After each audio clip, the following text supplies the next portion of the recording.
నడిగూడెం మండలం సిరిపురం గ్రామంలో అంబేద్కర్ విగ్రహ ఆవిష్కరణకి హాజరైన మందకృష్ణ మాదిగ. సూర్యాపేట జిల్లా కోదాడ నియోజకవర్గంలోని నడిగూడెం మండలం సిరిపురం గ్రామంలో అంబేద్కర్ విగ్రహ ఆవిష్కరణకి హాజరైన ఎంఆర్పీఎస్ వ్యవస్థాపక అధ్యక్షులు పద్మశ్రీ మందకృష్ణ మాదిగ గ్రామంలో అంబేద్కర్ జీవితాన్ని ఆదర్శంగా తీసుకోవాలన్నారు. గ్రామంలో ఉన్న నిరుపేద కుటుంబానికి ఉచితంగా చదువు నేర్పించండి, అంబేద్కర్ ఆశయాలను ముందుకు తీసుకువెళ్లిన వారు అవుతారని పేర్కొన్నారు. నిరుపేదల చదువు సమాజానికి ఉపయోగకరంగా ఉంటుంది అని పేర్కొన్నారు. చదువు అనే ఒక్క ఆయుధాన్ని అందించిన మహనీయులు జ్యోతిరావు పూలే, సావిత్రిబాయి పూలేలని తెలిపారు. ప్రపంచంలో లేని కుల వ్యవస్థ మన దేశంలో ఉంది. ఎంఆర్పీఎస్ ఒక కులానికే పరిమితం కాదు, అన్ని కులాలకు సంక్షేమ పథకాలు అందే విధంగా పోరాటం చేసిన ఘనత ఎంఆర్పీఎస్ అని ఈ సందర్భంగా పేర్కొన్నారు. మన అన్న మందకృష్ణ మాదిగ గారు ఆనాడు డాక్టర్ బాబాసాహెబ్ అంబేద్కర్ ఏదైతే మన జాతి కోసం పోరాటం చేసిండో, ఏదైతే మనకి ముఖ్యంగా ఏ అంబేద్కర్ జగజ్జీవన్ రాములు ఏ దళిత వర్గాల్లో పుట్టారో ఆ దళితులు అన్నబడుతున్న వాళ్ళు ఈ దేశంలో 1120 పైగా కులాలుగా ఉంటే 1120 పైగా కులాలుగా ఉంటే డాక్టర్ బాబాసాహెబ్ అంబేద్కర్, బాబు జగజ్జీవన్ రామ్ కలిసి సాధించి పెట్టిన రిజర్వేషన్ ఫలాలు ఈ దేశంలో కేవలం 15-20 కులాలకు మాత్రమే అందుబాటులోకి వస్తే మిగిలిన 1100 కులాలకు న్యాయబద్ధమైన వాటి దక్కకపోవడం వల్ల ఎదిగిన కులాలు ఎదుగుకుండా పోతే ఎదగని కులాలు వెనుకబడిపోతుంటే ఆ వెనుకబడ్డ కులాలకు దళిత కులాలకు మేలు ఎట్లా జరగాలన్నప్పుడు ఎవరి వాటా వాళ్ళకి దక్కాలంటే ఖచ్చితంగా ఎస్సీ వర్గీకరణ ఉండాలని చెప్పి ఎంఆర్పీఎస్ 94లో మొదలుపెట్టి 2024 దాకా 94లో ఉద్యమం మొదలుపెట్టి 2024 దాకా సుదీర్ఘ కాలం పాటు 3 దశాబ్దాల పాటు మీ అందరి అండదండలతో మీరిచ్చిన సహకారంతో సమాజం ఇచ్చిన అండదండలతో ఒక పోరాటం జరిపి అంతిమంగా ఒక విజయాన్ని సాధించి ఆ విజయ ఫలాలు మన బిడ్డలకు అందుబాటులోకి తీసుకొచ్చే విధంగా మన అందరు కలిసి ప్రయత్నం చేసిన విషయం మన అందరికీ తెలుసు. అంటే ఏ మహనీయులైతే సాధించి పెట్టిన ఫలాలు అందరికి దక్కట్లేదో అందరికి దక్కే విధంగా రూట్ క్లియర్ చేయడం కోసం జరిగిన పోరాటమే ఎంఆర్పీఎస్ చేసిన పోరాటం తప్ప ఒక కులానికి అనుకూలం ఒక కులానికి వ్యతిరేకం కాదు, ఒక కులానికి అనుకూలం ఒక కులానికి వ్యతిరేకం కాదు, అందరికీ న్యాయం జరగాలి, ఆ ఫలాలు అందరికీ అందుబాటులోకి రావాలని చేసిన పోరాటమే ఎంఆర్పీఎస్ చేసిన పోరాటం అనేసి కూడా మీ దృష్టి తీసుకొస్తున్నాను. నేను అందుకు ఈ ఉద్యమంలో కీలకమైన పాత్ర పోషించిన నా జాతి బిడ్డలకు, ఈ ఉద్యమానికి అండదండలు అందించిన అన్ని వర్గాల పెద్దలందరికీ నేను కృతజ్ఞతగా ఉంటాను, వాళ్ళకు రుణపడి ఉంటాను. అదే సమయంలో వాళ్ళకి ఎప్పుడు కూడా అండదండలు అందించే విషయంలో కూడా ఎంఆర్పీఎస్ పాత్ర పోషిస్తుందని కూడా మీరు మర్చిపోవాలి. అదే సమయంలో మీ బిడ్డగా మీ అన్నకు ఒక విషయం గుర్తు చేస్తున్నాను. ఎంఆర్పీఎస్ అనేది మాదిగ రిజర్వేషన్ పోరాట సమితి అనే పేరు ఉంటే ఉండవచ్చు.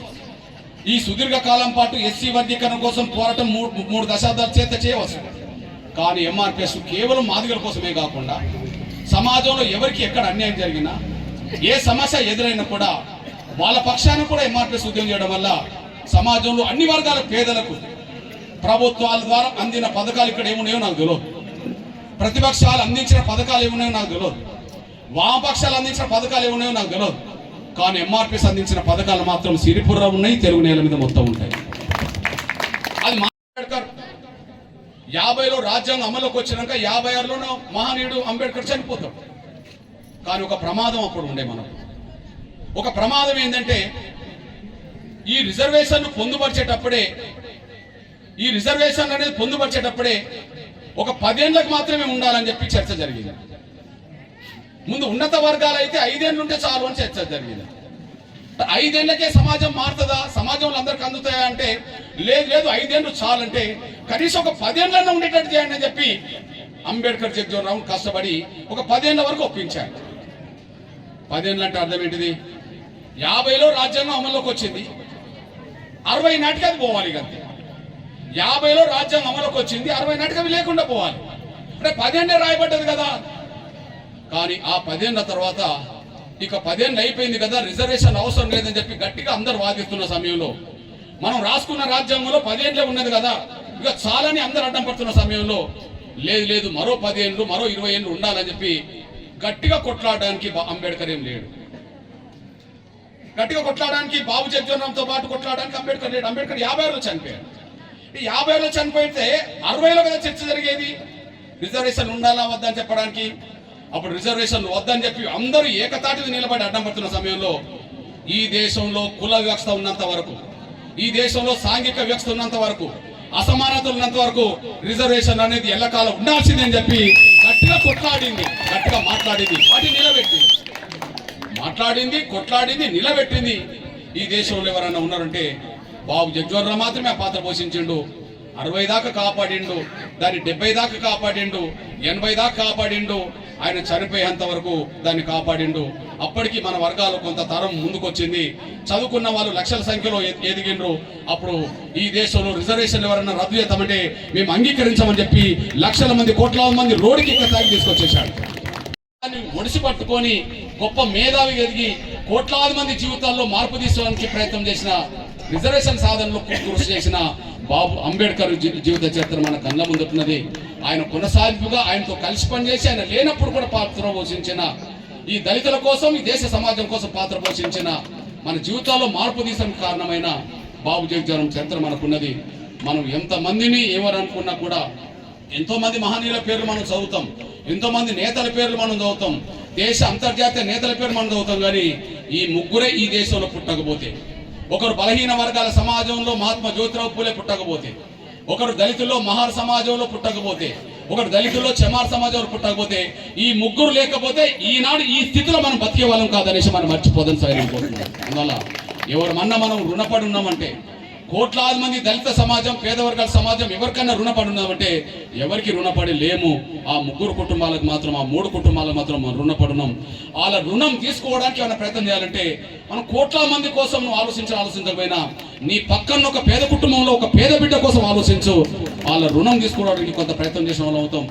ఒక్క విషయం మాత్రం, చదువు అనే దాని మీదనే మీరు దృష్టి పెట్టండి. మీరు ఎవరికి డబ్బులు ఇవ్వకండి, ఎవరికి ఏం చేయబోకండి. కానీ మీ పక్కన ఒక పేద కుటుంబం సంబంధించిన ఒక పేద బిడ్డను, ఒక అమ్మాయిని అబ్బాయిను చదివించే బాధ్యత మాత్రం నా ఉద్యోగస్తులు తీసుకోవాలి, ఆర్థికంగా ఎదిగిన వాళ్ళు తీసుకోవాలి, రాజకీయంగా ఎదిగిన వాళ్ళు తీసుకోవాలి. ఒక్క విషయం మాత్రం నేను విజ్ఞప్తి చేస్తున్నాను. అదే సమయంలో దళిత క్రైస్తవుల మెడ మీద రాష్ట్రపతి 1950 ఇచ్చిన ఆర్డర్ ఒక కత్తిలా వేలాడుతున్నది. అది దురదృష్టకరం, అది రాజ్యాంగ విరుద్ధం.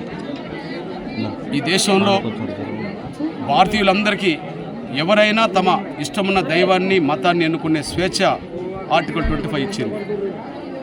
కానీ రాష్ట్రపతి ఆర్డర్ మాత్రం ఎస్సీలు హిందువులుగా ఉంటేనే ఎస్సీ హోదా వర్తిస్తుందని చెప్పి ఒక దుర్మార్గమైన ఆర్డర్ తీసుకొచ్చారు. ఆ ఆర్డర్ 70 ఏళ్ళు గడిచిపోతున్నది. ఆర్డర్ 70 సంవత్సరాలు అవుతున్నాయి.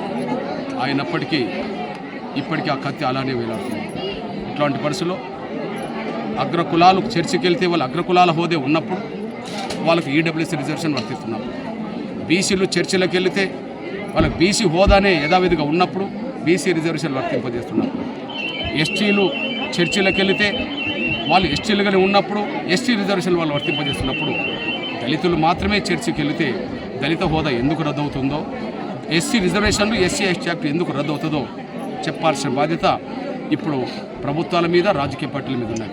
అందువల్ల మేము గుర్తు చేస్తున్నాం, ఎస్సీలకు, దళిత క్రైస్తవులకు ఎస్సీ హోదా ఉండాలన్నా వద్దా అనే అంశం మీద జరుగుతున్న చర్చల్లో మీరు మౌనం వీడాలని చెప్పి ఈ దేశంలో ఉండబడే పాలకపక్ష రాజకీయ పార్టీలకి, ప్రతిపక్ష వామపక్ష రాజకీయ పార్టీలకి, ఈ తెలుగు నేల మీద ఉండబడే పాలక, ప్రతిపక్ష, వామపక్షాల పార్టీల లీడర్లందరికీ నేను విజ్ఞప్తి చేస్తున్నా, గుర్తు చేస్తున్నా, దళిత క్రైస్తవ రిజర్వేషన్ అంశం మీద ఖచ్చితంగా మౌనం వీడి మీరు ఎటువైపో తేల్చాలని చెప్పి మేము విజ్ఞప్తి చేస్తున్నాం, డిమాండ్ చేస్తున్నాం. ఏది ఏమైనా ఉంటే ఆర్టికల్ 25 భారతీయులందరికీ వర్తింపజేసే విధంగా ఉండాలి మత స్వేచ్ఛ. లేదు అంటే దాన్ని తొలగించాలి. అదే సమయంలో ఆర్డర్ అయినా ఒక దళితుల కోసమే కాకుండా తెస్తే మీకు ధైర్యం ఉంటే అందరి కోసం తేయండి. హిందువులు అయితేనే రిజర్వేషన్ వర్తింపజేస్తామని చెప్పి ఎస్సీలకు ఎట్లయితే కత్తిలాగా వేడదీసిండ్రో అది దమ్ముంటే ధైర్యం ఉంటే ఎస్టీలకు అనండి, దమ్ముంటే ధైర్యం ఉంటే బీసీలకు అనండి, దమ్ముంటే ధైర్యం ఉంటే ఈడబ్ల్యూఎస్కి అనండి.